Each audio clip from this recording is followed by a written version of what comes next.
We're talking with Jon Goodman today, a real estate attorney who specializes in foreclosures. And Jon, it seems like everybody wants a little piece of the pie in the foreclosure business. I mean, you obviously have the owner who's trying to get out from underneath the distress. You've got an investor who wants to pick up the property at a good price. You've got the lender who wants their money, and then finally you've got, you know, the real estate agent who's trying to figure out how to get their cut. Are you seeing a lot of real estate agents jumping into the foreclosure bandwagon market?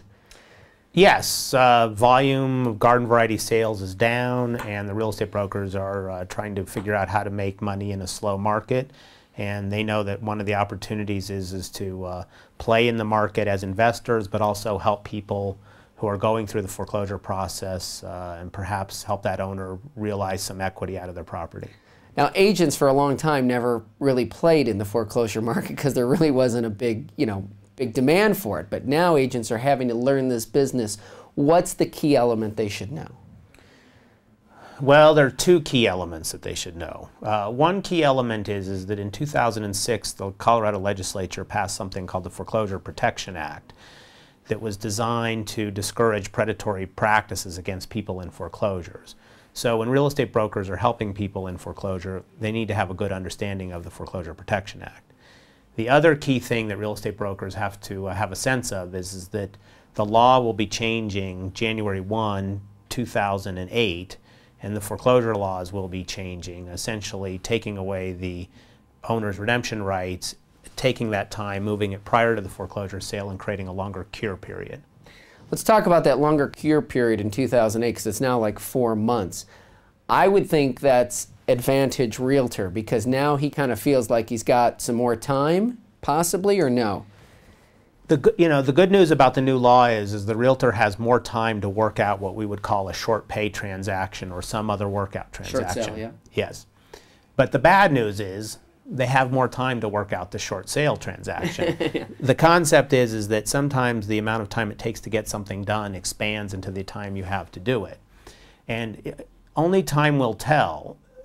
One of the disadvantages of the new system is that in our current system, the owner has two opportunities to pull the iron out of the fire. And if they don't get their act together by the foreclosure sale, sometimes the foreclosure sale snaps the owner out of their denial. The property goes to foreclosure sale, and then the owner gets realistic about lowering the price of the property to meet the market. And that might actually help the real estate broker get a commission-generating transaction. What are some snags in the process of dealing with the lender, or the bank in this instance, dealing with a potential investor for real estate agents? I've heard some horror stories about not getting paid, not getting their due commission, bank tying up the sale forever, things of that nature.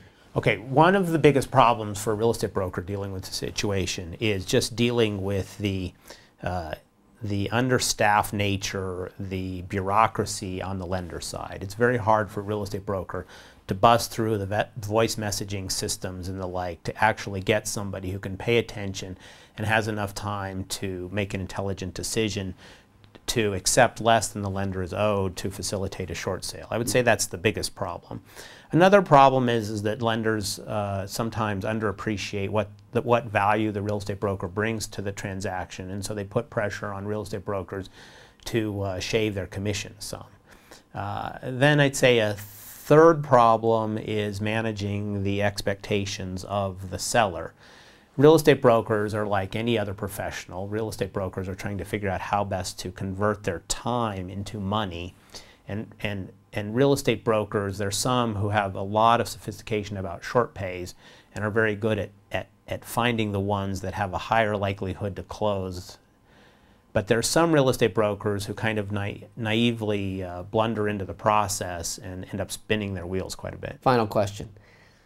It seems like the people who are doing well, and I know this is your group, is the attorneys in the process. Are attorneys who are specializing in this foreclosure practice bombarded with business right now?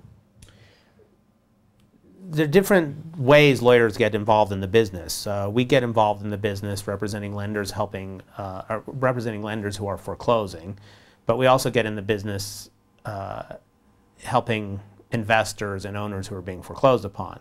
And yes, we are bombarded with business, but one of the things people have to keep in mind, don't feel too sorry for the lawyers, right, is the lenders have a lot of clout, a lot of bargaining clout. yeah, And so the market pushes down the price that lawyers can charge to foreclosures to pretty darn low margins.